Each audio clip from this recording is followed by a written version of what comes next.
This is Saxon Algebra 2, Lesson 73.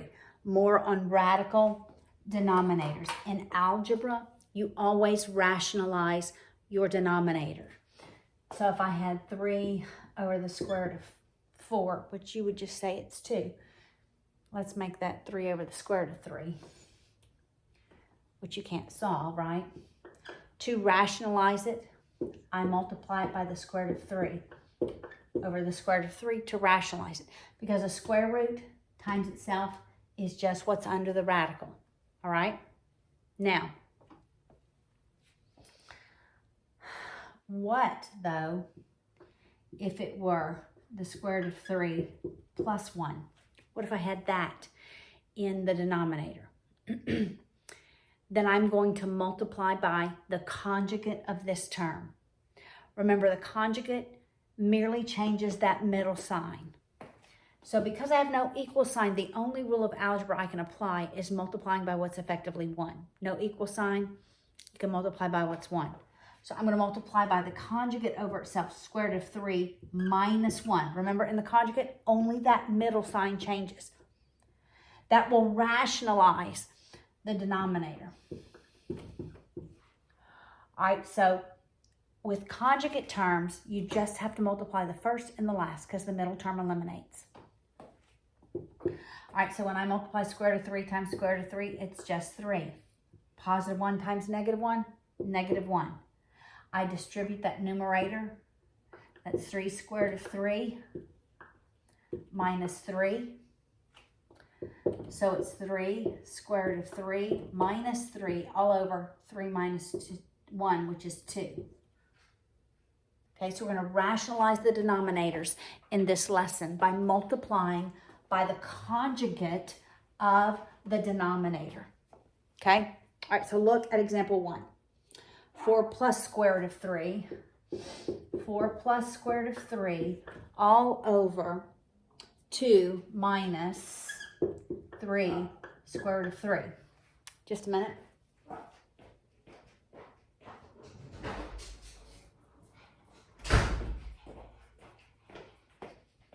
Okay, thank you for being patient. Molly was barking to come in. I'm going to multiply by the conjugate. I'm just going to change that one sign in the middle in the denominator. So I'll multiply by 2 plus 3 square root of 3 over 2 plus 3 square root of 3. Because the terms in the denominator are conjugates, Molly is breathing heavy, I only have to multiply the first.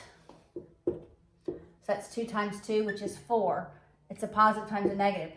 So when I multiply these second terms, I multiply outside, I multiply under. So it's 3 times 3, which is 9, times, what's the square root of 3 times the square root of 3? It's 3. Radical times itself, so it's going to be 9 times 3, okay? I have to FOIL the numerator. 4 times 2 is 8. 4 times 3 square root of 3 is positive 12 square root of 3. And now I'm going to multiply every term by square root of 3. So that's square root of 3 times 2 is plus 2 square root of 3. And then the square root of 3 times 3 square root of 3. I multiply outside, that's 3 times 1, which is 3. Square root of 3 times the square root of 3 is 3. All right, so let's simplify what we can. We have 8 plus. I can combine these terms because they are like radicals. So I'm going to add the 12 and the 2, and that's 14 square root of 3 plus 9 over 4 minus, that's minus 27. So that's going to be negative 23.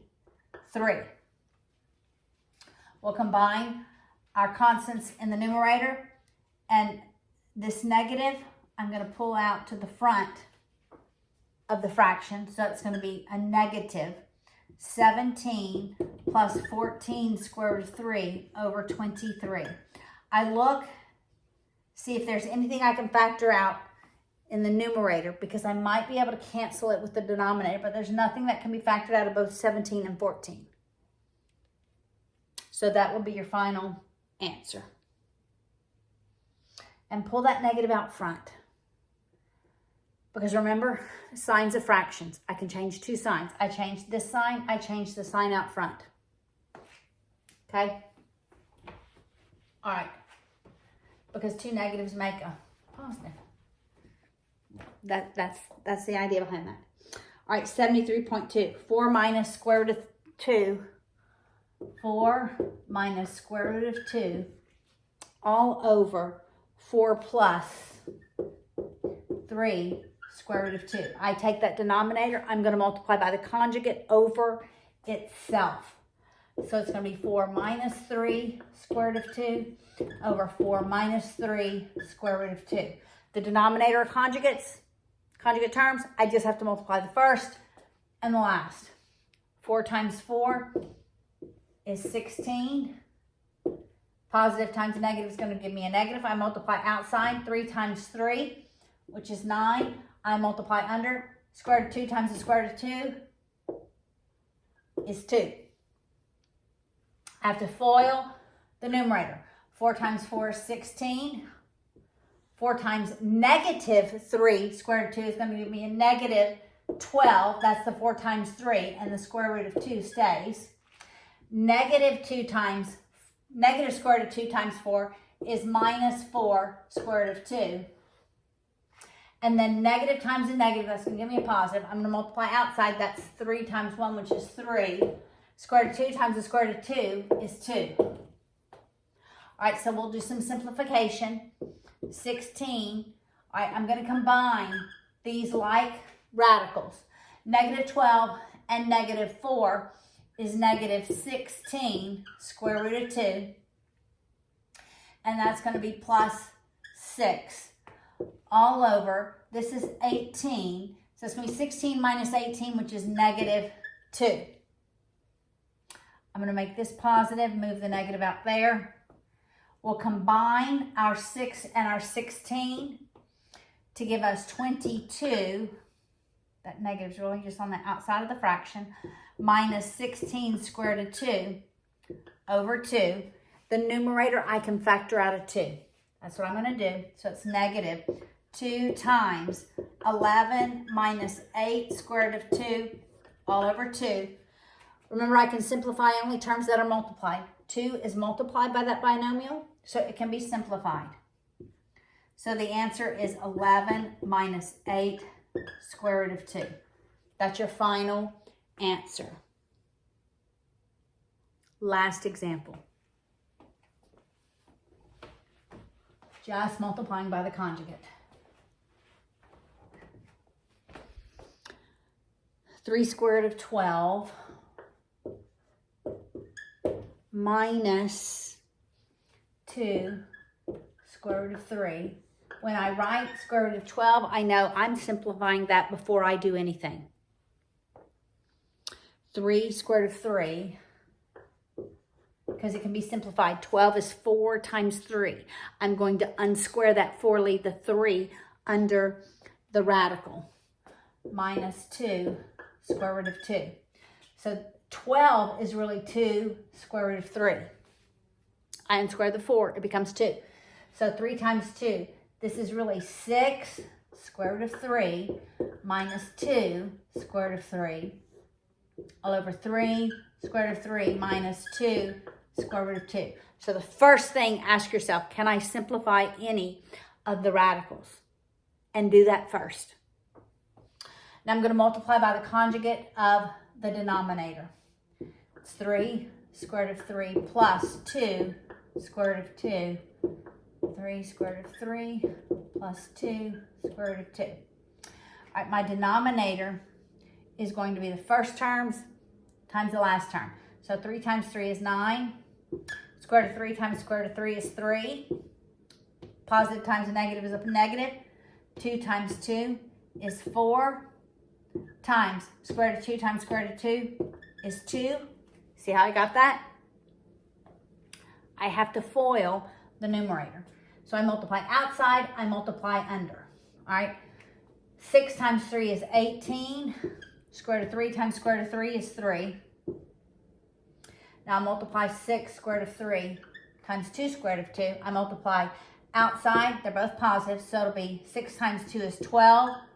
And under the radical is 3 times 2, so I'm left with 6 under the radical. Then I'm going to multiply this second term by both of them. It's positive times negative, so it's going to be negative. Outside is 2 times 3, that's 6. Square root of 3 times square root of 3 is 3. Minus 2 times 2 is 4. Under the radical, we have 3 and 2, so it's going to be square root of 6. I'm going to go ahead and multiply things out. 18 times 3, that's 24, 54. I'll go ahead and combine my like radicals. I almost went to that one. That's not. So it's positive 12 minus 4 is positive 8 square root of 6. Then 6 times 3 is 18. All over 9 times 3 is 27. Minus 4 times 2 is 8. So 54 minus 18 is 36. So I'm combining my constants in the numerator. So 36 plus 8 square root of 6. And 27 minus 8 is 19. I could factor a 4 out of both of those terms, but I couldn't cancel out the denominator. So I'm going to leave it like this because I can't cancel it any further.